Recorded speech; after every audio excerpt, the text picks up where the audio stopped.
Chapin, and welcome to the Time Machine. And today we have a very exciting guest. Are you ready for this? Benjamin Franklin is on his way. Oh, where am I? What am I doing? Oh, sir, Take who are you? I'm here to interview you. I'm Jay Chapin with the Time Machine. I see. We brought you to the 21st century. The 21st century? Yes, sir. And we have a lot of questions to ask. So if you could just answer them, and then we'll bring you up to date on what's going on. I will do my best, sir. Oh, this is fascinating. I was just in my library perusing some of my books, and here I am. Yep. Before we talk any further, what's with the hat? Oh, well, of course, it's a backcountry's hat of the time that I lived in. And I used to wear it in my diplomatic efforts in France. It gave a certain kind of a credence to what I was saying, that I was a humble backwoodsman, and therefore, I suppose, more truthful, but very interesting, of course, because to the Europeans, they didn't know about the wilderness that we lived in. Of course, we were much more sophisticated than that, but it got me into many salons because of it. And it was cold in the library, so I thought I'd take out my old fur cap and put it back on again. Got my head warm. Well, it's great to have you here. Thank you for coming. Okay, thank you. And we'll be right back after this to hear more from Benjamin Franklin.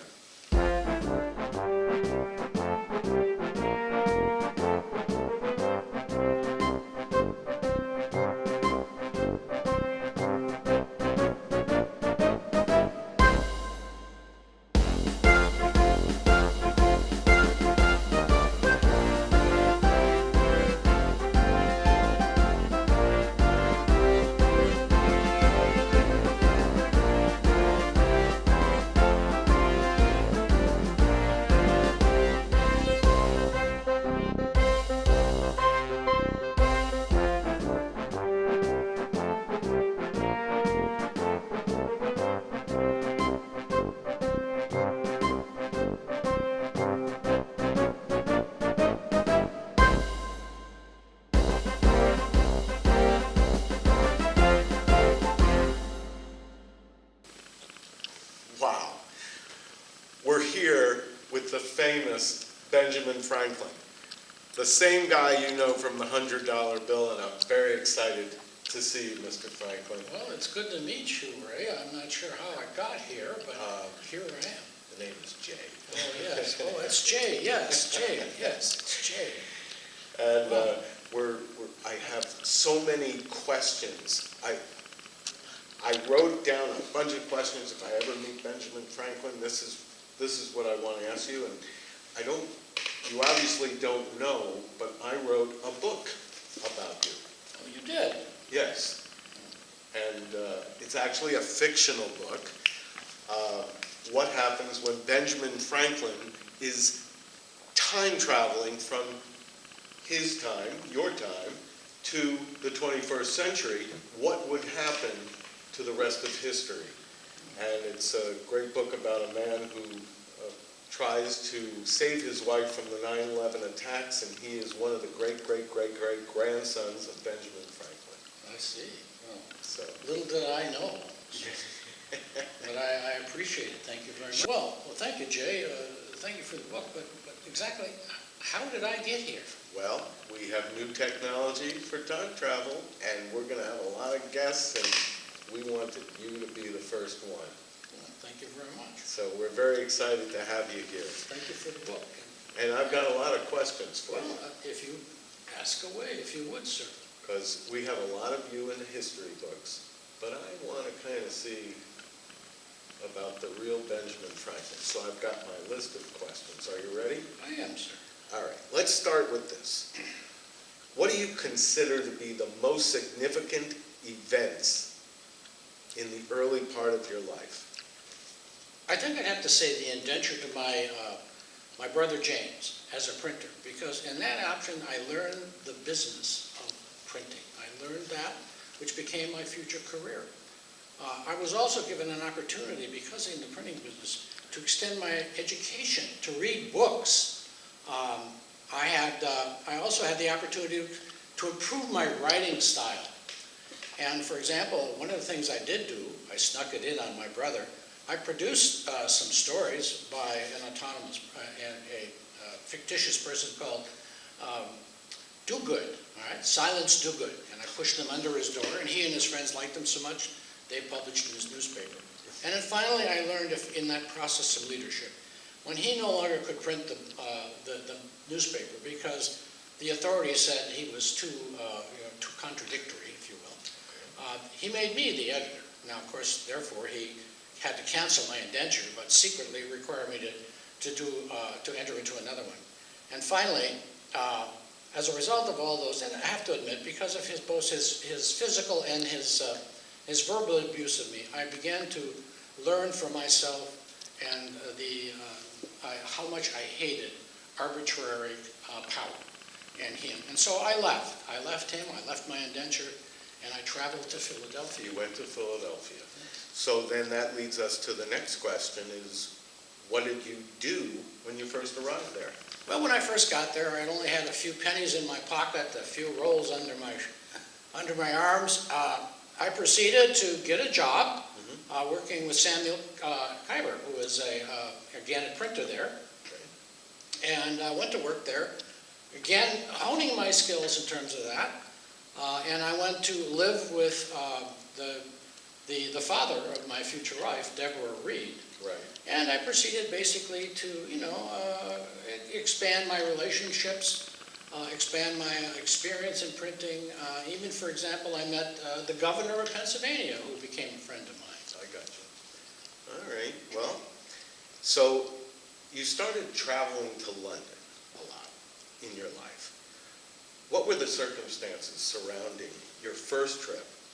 The first trip. Yeah. That's when I learned never to put too much trust in those who had power, assuming they have the influence that they may not. And in this case, the governor, who I just mentioned, he suggested that I enter into my own printing business, and that, of course, I would have to go to London to acquire the equipment to do so, and that he would provide letters of credit for me to do so. And I then booked passage on the mayor's ship. I went to London. I got off the boat and discovered that there were no letters of credit, only promises. And so I spent the next couple of years in London, basically, again, trying to ply my trade. But one of the things that it wasn't all a loss, but I developed there, was friendships with a number of the intellectual men of the time, of the Enlightened period, gotcha, by visiting various coffee houses. And in those coffee houses, all one needed was intellect and wit, and I had both. I see. And I was ingratiated into them and learned a lot about society, about philosophy. I went off on my own, even wrote a dissertation on liberty it was called. I didn't like it when I finished with it because it didn't have a moral compass. And I was therefore on my way to developing my spiritual philosophy as well. My philosophy that would ultimately enable me a deist, if you would. So it seems that what you're saying is that coffee shops were the Facebook of the 1700s. Oh, wait. You don't know what Facebook, okay. I'm so happy to have Benjamin Franklin here. We're back with him now, and I've still got some more questions, and you history buffs, you should be excited right now to hear all this stuff. So, you were telling us about your trips to London, and now I'm going to ask you about when you returned to Philadelphia, how did your life change? But I think you already gave us a little bit of that. But well, it changed substantially. When I returned, of course, the first thing I did is I went back to work for my former employer in the printing shop. But with another journeyman and myself, we were able to, with the help of his father's finances, to open our own printing shop, and we proceeded to do so. There was some bankruptcy problems, the debt came to stew, but then again, with friends, I was able to actually acquire the printer shop myself. At that particular point in time, I also entered into a common law marriage with my future wife, Deborah Reed. Deborah and I had been enamored with each other before I left for London. But in my absence, she married an individual who unfortunately left her. and left her with, he had substantial debt. So in order to avoid both the argument that we were bigamists and that I would have to obtain or pay for his debts, we went into this common law marriage. And we proceeded for the next 20 years or so to enter into a business that became very profitable. I ran the printing shop. She opened a store next door, if you will. And we began basically to have a long-term marriage in which we had a number of children, not as many as they have in those days, if you will. In our day, there were maybe 10 children. We only had 2. One was my young son, who died at the early age of 4, and then my beloved Sally, my daughter. And as I say, that's what we proceeded to do, and for the next 20 or so years, we made a life together. Right.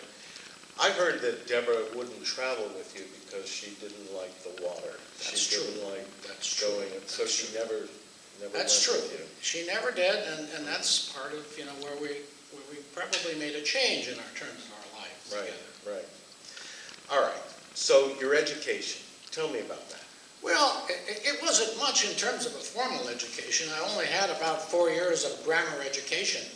My father, didn't really believe in education, I think, and he wanted me to find a trade, and that's again why I said he set me up as an apprentice to my brother. But I was self-educated, and I had the thing about being in the printer business is you have these opportunities, as I indicated before, to gather books, to get sources of books. And I read as much as I possibly could. I used those to improve my education. And then, as I suggested, like in the coffee houses, I don't know what you call that. Facebook. The Facebook, yes. A means of communications with others who are at least maybe more intellect and more education than myself. And in that sense, I learned quite a bit. As a result, that by the time I was in my middle years, I was awarded degrees by various universities, such as Yale and Harvard, and was awarded memberships in various intellectual, like the English Philosophical Society. Right. Very good. Very good. So, after your retirement, what direction did you take after that? Well, after my retirement, as I said earlier, I had an opportunity to retire at an early age. My wife and I were able to organize a profitable business. At the age of 42, I was able to, in a sense, give a partnership to an individual who took over the business, but I was the silent partner, and I took a certain amount of the profits, and I was able to set up others in the same way. So therefore, I had a lot of free time, and one of the things I really focused on were my scientific experiments. Gotcha. And achievements. Yes, and I dabbled quite a bit in those. The other thing I did, well, and for example, I have a book here too myself. This was, if you will, this is the one that really started it all. These are my electrical experiments that were published in a pamphlet in London and gave me great notoriety, not only here in the colonies, but over in Europe. This says, new experiments and observations on electricity made at Philadelphia in America by Benjamin Franklin. Yes. Very good. Yes. Very good. Well, you may keep the copy just Oh, for I can your keep entertainment. it. Well, and then the other thing I did at that particular point, I went in a certain, a diplomatic area, if you will. I became an agent for Philadelphia. I worked with the Quakers in Philadelphia. My second trip to London now was to convince the Parliament to agree to elect or to make Philadelphia into a royal colony rather than a proprietorship under the Penns. Were there any other royal colonies at that time? Yes, there were many of them. Okay. Massachusetts, for example, was a royal Gotcha. colony. We didn't succeed, but we actually were able to get the Parliament to agree that we could tax the property of the Penns. And so I learned, for example, that you don't necessarily achieve a lot because there's a lot of influence by those who have, how shall we say, a fairly good financial consideration. And so we were unsuccessful. And then, of course, I proceeded later to become the agent of a number of other states, including one, for example, of Massachusetts. And that's the direction I went at that particular point in time. I got you. And I made Okay. 2 trips. I made a second trip over later on. Very good, very good. Now,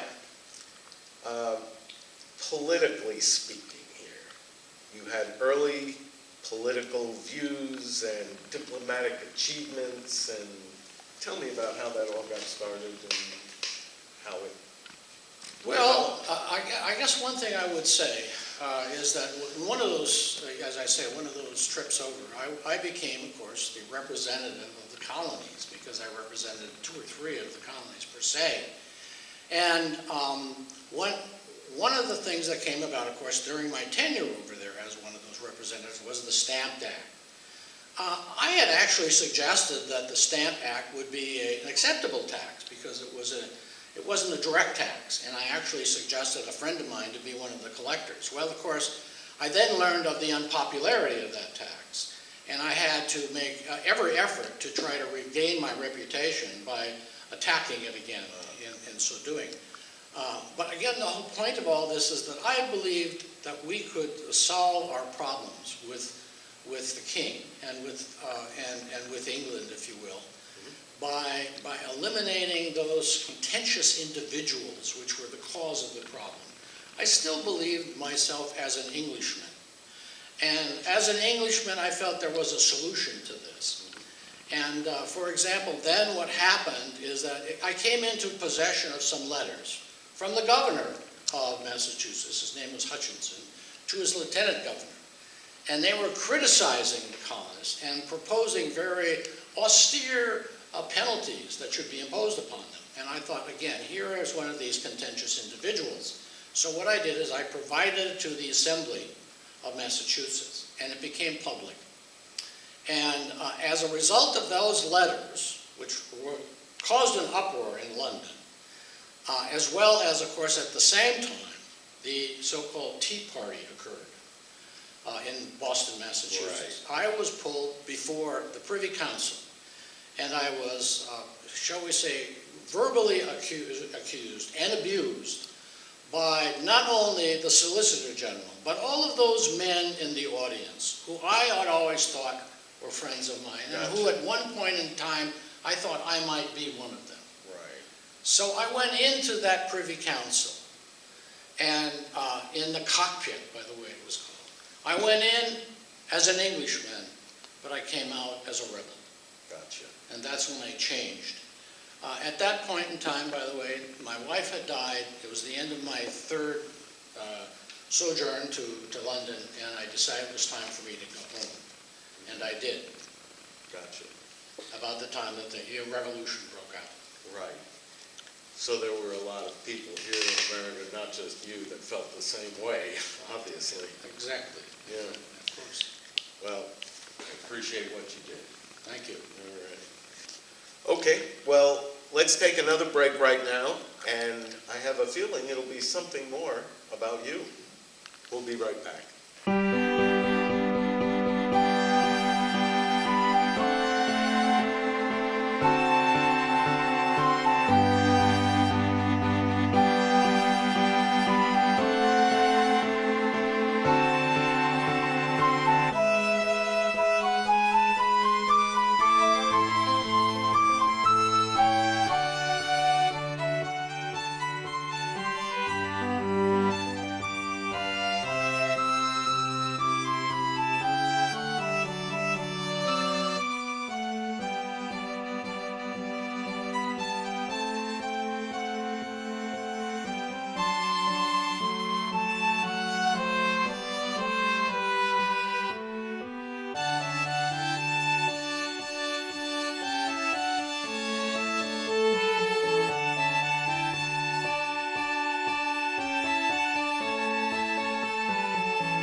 Welcome back.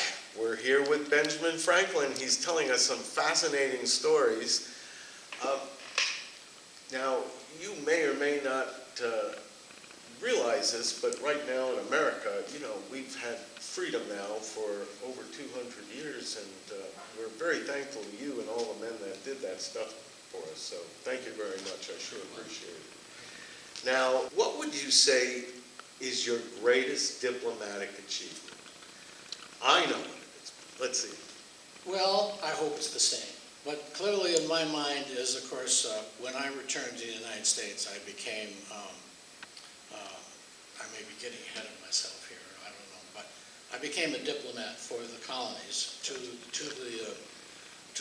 the King of France. And I worked diligently to gain the support, both financial and actually, of the French. Gotcha. And I was able to do that after a number of years.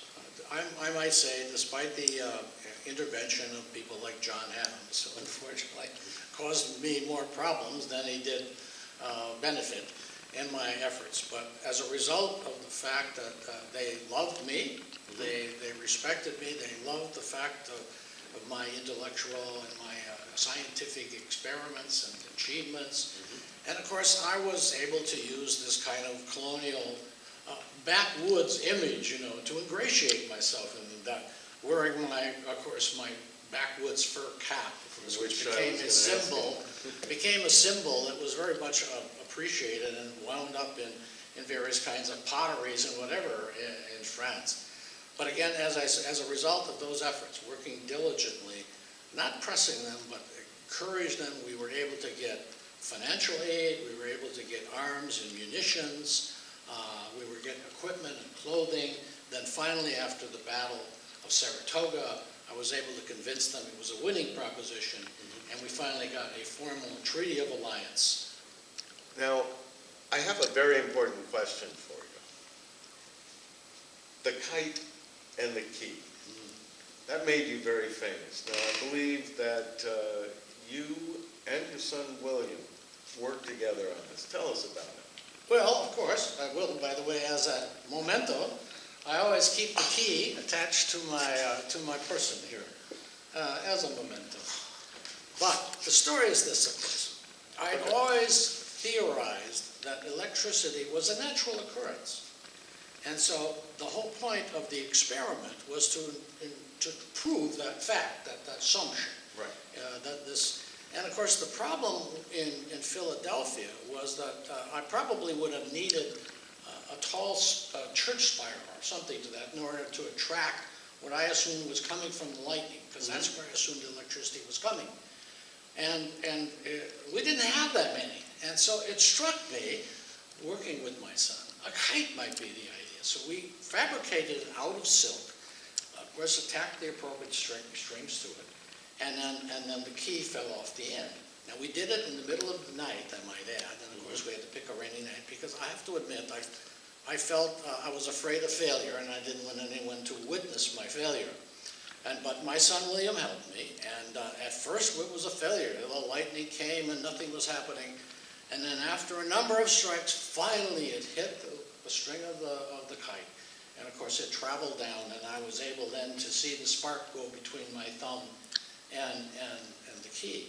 And that's how we used, that's the experiment proved that, of course, lightning was not something that was created, but it was part of nature. It was part of everyday life. But I might add that, in fact, it had already been proven by other scientists in France, unknown to me. I heard that, yeah. Unknown to me. But anyway, the two of us, obviously, together, had created the kind of evidence to prove that, in fact, we didn't discover lightning, because we didn't discover electricity. We knew electricity existed before that, but the question was, where did it come from? And now we have proved it was a natural element. Very good.